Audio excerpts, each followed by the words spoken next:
because wifey and myself and our puppy were out for a walk today, and I was like, damn, where are all these people driving to? Auntie Cindy's going to be real pissed off at you guys, man, if you guys are going to your friend's house and hanging out and having barbecue. But today, we're going to switch gears a little bit. We're going to do something that we've probably never done before, especially on this account.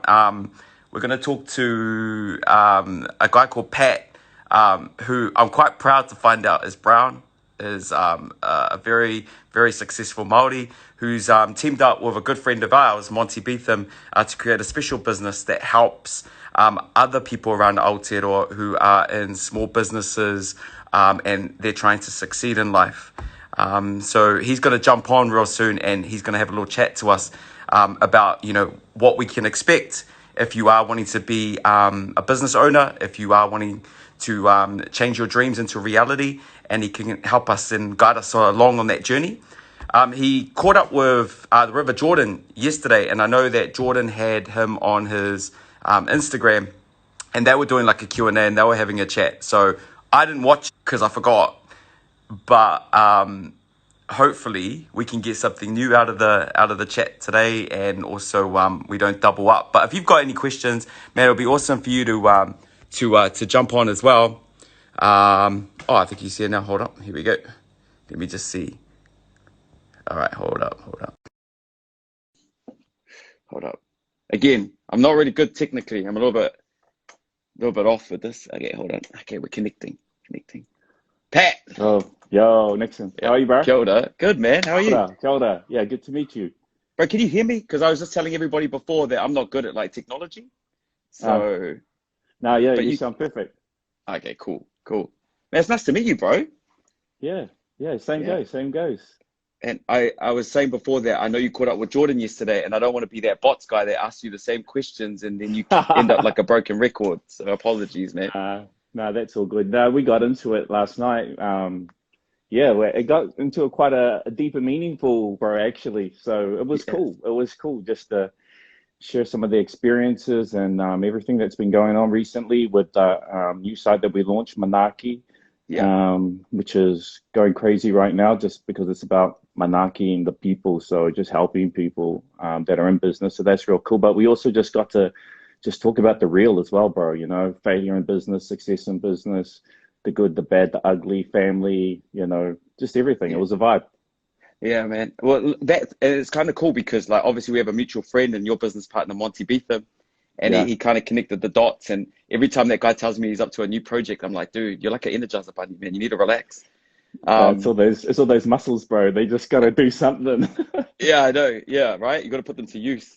So first thing, just before we kick into it, does Monty wear a t-shirt in the office, or is he still a singlet guy? Yeah, mostly goes without sleeves, I have to say, to be fair. Yeah. I think it's just depending on his level of shred, like the sort of t-shirt that he wears. Like if he's feeling a little bit little monk, we call him Lil Monk. Yeah. So you can use that on him, Lil Monk.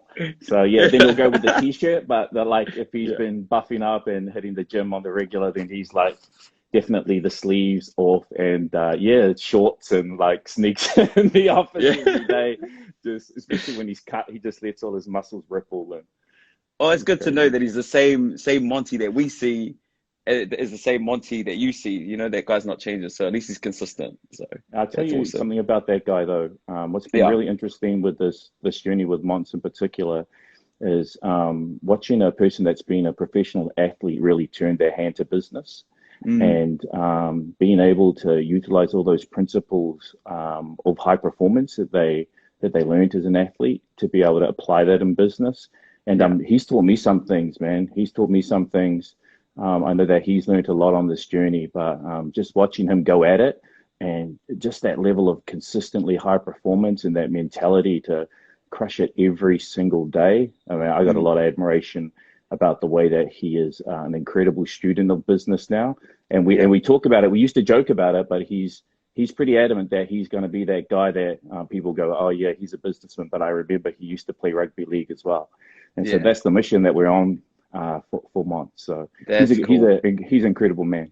Yeah, I love it as well. I was going through your Instagram before, and you were talking about how some people believe that they're in high performance, and at one point you thought you're in high performance, and then you meet a professional athlete and they totally change you know, your perspective on what high performance actually is and what it entails.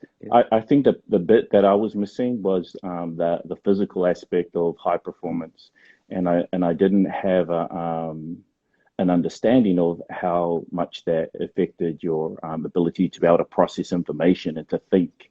And so, you know, the fitter that I've got, because we all train as a team 3 times a week with Mons, and the fitter that I've got, my ability and my capacity to do more, to think sharper, to be faster, and to process information, just do.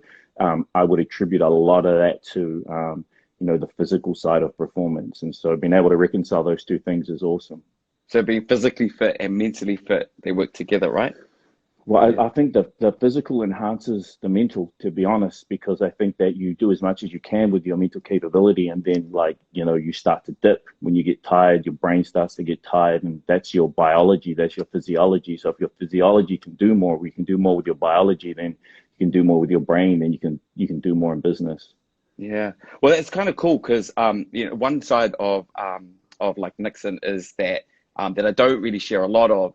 Unless I'm like taking the piss or I'm just, you know, being real flippant about it, is that it's having a business and engaging in creating something or being an entrepreneur or owning a business is something that that I prioritize quite a lot in my life, because I try to explain this to a lot of people, is that radio is a little bit like playing professional sports. So, you know, you're on the team for X amount of time, and then when you're not in favor anymore, or you can't perform, you get, you know, the new generation come through, and then you know, you have to have a backup plan. So my wife and I have always you know, prioritized that in our life, knowing that, you know, radio might not always be there, and so we've kind of, you know, dabbled in other areas. But I kind of wanted to get your take on, you know, where most people start, because I did some research before, and about 36% of our Mai FM listeners that listen to us in the morning are self-employed, or they're on their own journey of creating their own business. And then just over 70% of those people want to do that in their life. They want to have their own business, and they want to create something special that, you know, is theirs. How do you turn a dream into a reality, and how do you make that first step for a lot of people that are a little bit scared about doing that? I mean, like so we work with a lot of high growth businesses, and our own business is pretty high growth, right? So when I think about starting a business, I'm actually pretty brutal on myself, and I definitely put the people that we work with to the test as well. Not to be a dick or anything like that, but because, you know, we want them to have the best opportunity to succeed. And so I think the first thing is just to be really, really real about your ability to be able to transact, to be able to sell your product or service to a person at a level that is going to enable you to sustain your family, to be able to create an income. I think it's great to have dreams and to be passionate about those dreams, and to let that energy, you know, fulfill you, but you have to point that energy in the right direction. And so what we do a lot of is we tell people to really validate their ideas. There's this idea, or this term of validation, which is just all about running really little tests that enable you to tick a box by spending a little bit of money, that test an assumption about, you know, will this product or this service be attractive to that customer? And can I deliver it consistently? And is my pricing right? And you know, those very fundamental little small tests that you can run, if you take your time and direct your energy into those things, and understand what are all those tests that you need to run on a really small scale, that will give you more and more confidence to then make the biggest step. That's definitely, you know, the first step in the process that you should undertake. Is that how you figure out if your idea is good or bad? Like, so you might go, oh man, I think heaps of people are going to love this, but you don't actually know. And Absolutely. We've got a major apparel company that's working with us. And one of the things was they used to blow a lot of money on designing stuff that nobody bought. And every now and then they'd have a design that hit. And so what we developed for them was just a very simple process that without actually having to produce the t-shirts, they could test a number of designs. So they could test 20 or 30 designs just through a global platform like Facebook and multiple channels and multiple markets around the world, and then see which designs get uptake based on the engagement, and then scale those ones, ditch the ones that didn't perform. And sometimes you think that the coolest stuff is the stuff that just doesn't actually perform. So you can't let your personal point of view get in the way. You can't let your personal passion mess with the data, because the data is actually the truth. Yeah. And so that's the thing, right? And I think running those little tests, that'll validate if your idea is good or not. And if you run a test and it costs you $100, bro, that's better than going out and lending money from your family or going get a loan to start a business and you haven't tested anything, and then all of a sudden, oh damn, this ain't working and we're losing money and we're in trouble. You know how you said don't mess with the data, and a lot of people think that they've got a good idea or they might not have a passion for it, but you're like, the data shows that this works as a business. So as a real life example, I'm not a builder. My wife was not a builder, but we invested in houses. And then we also went and bought a cafe, and none of us even know how to cook, and we're useless at hospitality. By not having those skills, but looking at data, would you say that was a dumb decision to invest in that? Or was it clever because I read all the numbers? Well, it's definitely smart because you read all the numbers, right? And you know, what did the numbers tell you? Well, we know that property and building has been on the up for a long time, so that's generally a smart investment if you're investing in the right team and the right people, and they have the right capability, and you know, all those things sync up. And the big thing around all of this is getting that product and that market fit really tight, really right.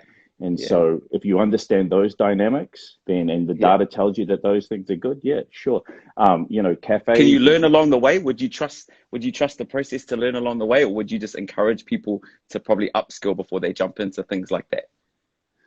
You can learn along the way, but just like, you know, try to mitigate your risk as much as you can. Like what we did with Manaaki, we had a hunch. Like we had seen that, you know, we had lost a ton of money. There were businesses that were suffering out there that we knew didn't have any optics or any, narrative out in the media about, you know, business is going to fail, you know, and so they were looking for advice. But that was just a hunch at that point in time. And so, you know, we did a little test. We tested in the market. We found that actually, out of this group of people, a high percentage of them were really worried and they needed advice. And so we collected enough data, anecdotal, because we only did in a few days. A lot of it was anecdotal, but then a lot of it we did manage to validate through networks. And then that was our green light to go. Yeah, awesome. For all the people that have just tuned in, I'm talking to Pat. Pat is part of Manaaki, and he works for Monty Beetham, and they help small businesses become great. And people that are wanting to be entrepreneurs or small businesses, step in at any time, Pat, if I'm like describing this completely wrong, but these are the guys that you go to that are going to put you in the right path and help you, you know, achieve those goals and turn those dreams into reality with some real life skills, which I really love. And I love it that you guys are brown.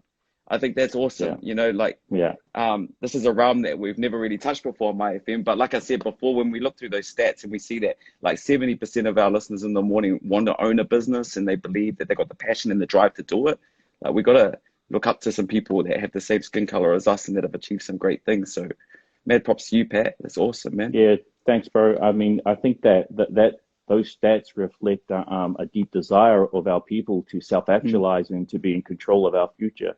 And to be able to live the kind of lives that we aspire to live and to support our family and the widest and broadest extent of that idea of whānau, you know, with the commerce and the businesses that we create. So I think that's what it's reflected in. And yeah, we definitely encourage as many people, you know, that feel like they have the crux of a good business idea and are willing to do the work and can be disciplined about that to go out and do it.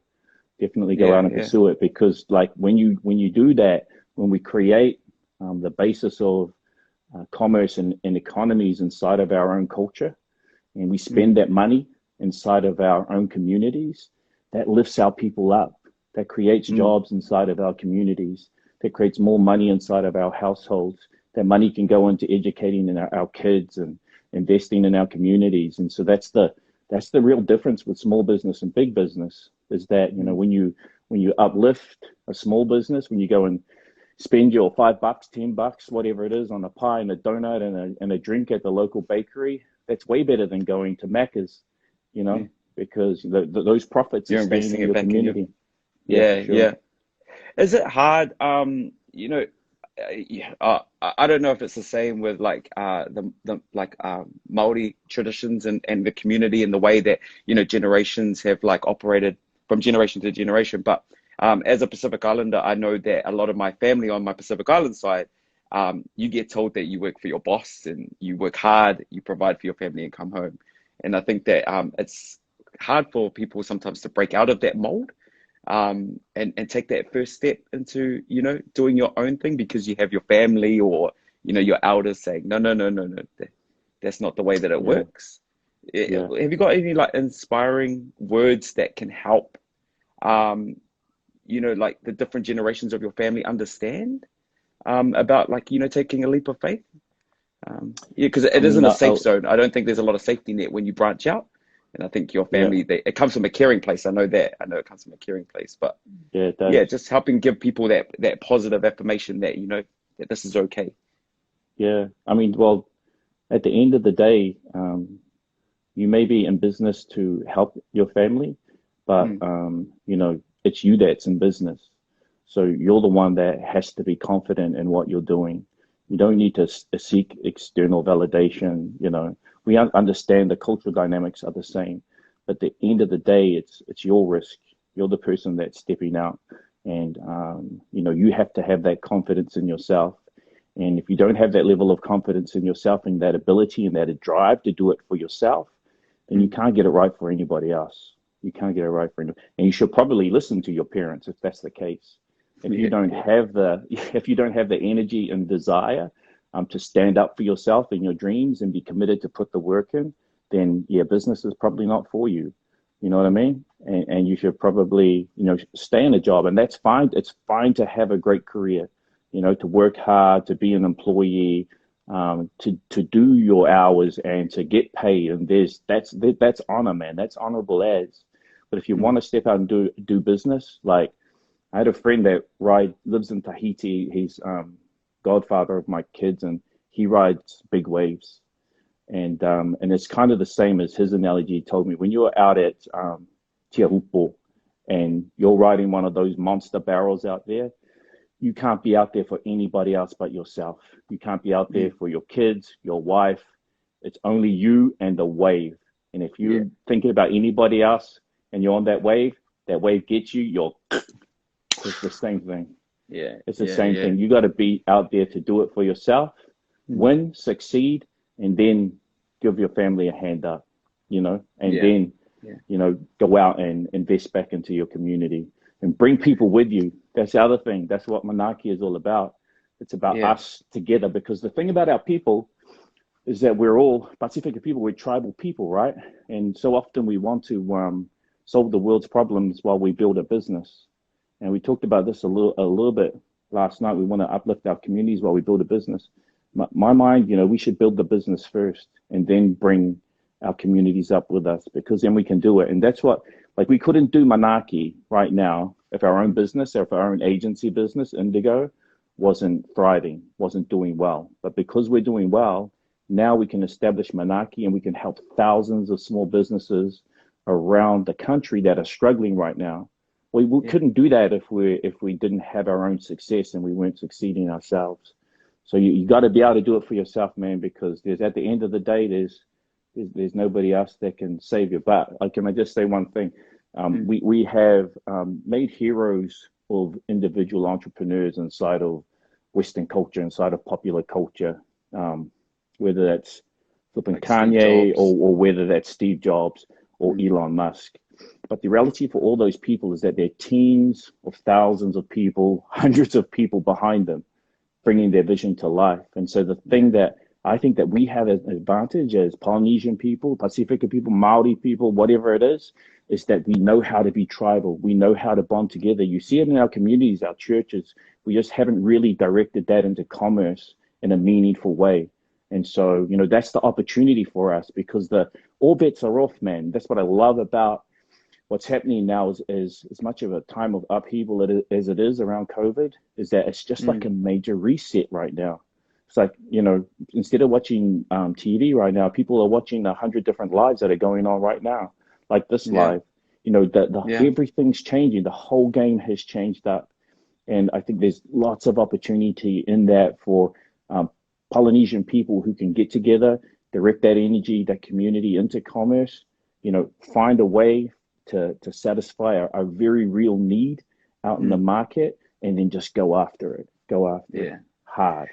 And that was my next question, just to wrap it up, is like right now, knowing that the world is kind of resetting itself and everybody's habits have changed even just within 2 weeks of the lockdown. Is this a good time for people to be thinking about, where their career is taking them and opportunities that might be out there? Just like you said, all the bets are off. Like, is this a good opportunity now to go, shucks, actually, I don't like working my 9 to 5. Maybe this is a good opportunity for me to get out there and embrace commerce a little bit more? Or totally. Would you wait until the economy is a little bit better? Some of the biggest companies in the world have been launched in down markets.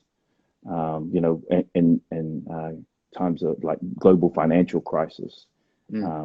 Facebook came out in the down market. Google came out in the down market. Airbnb came out in the down market. And so, there are lots of stories of very successful companies, big scale and smaller scale, that have come out. I know companies out of Hawke's Bay now that have pivoted their businesses into food boxes, because that's on the essentials list. And they went from doing 10 or 20 of the thing that they were selling before to literally hundreds and hundreds of boxes of fresh veggies and produce in the course of weeks. So there are massive opportunities around there.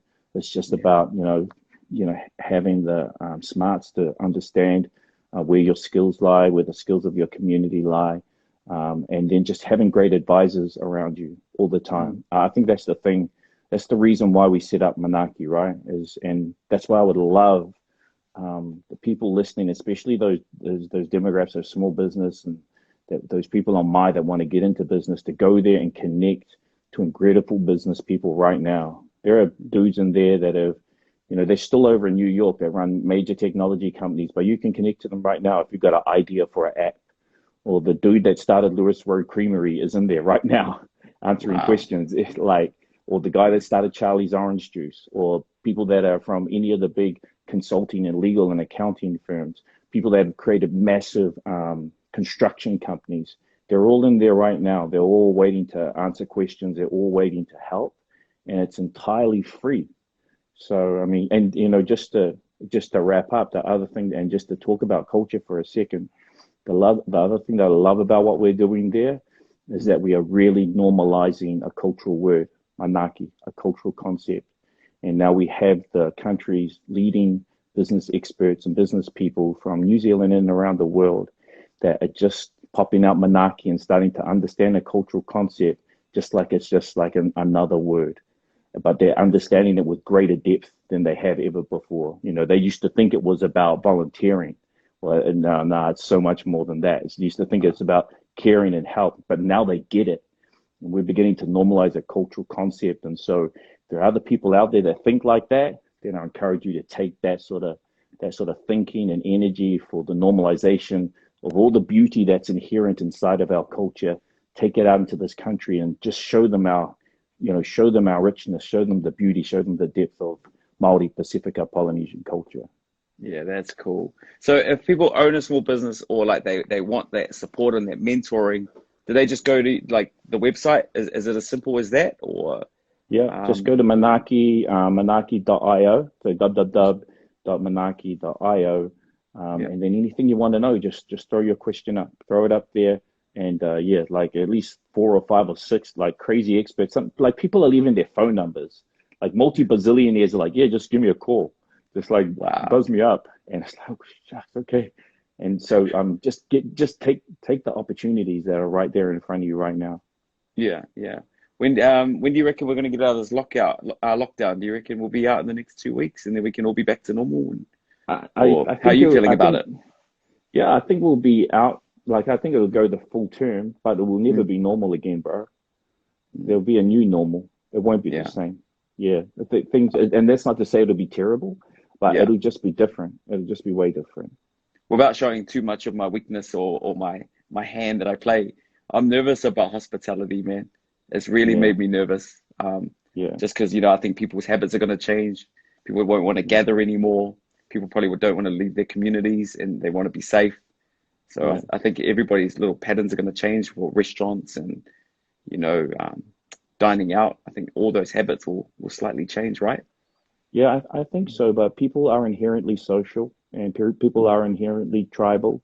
And, food and coffee is the catalyst for social interaction. It's just what we do while we're together.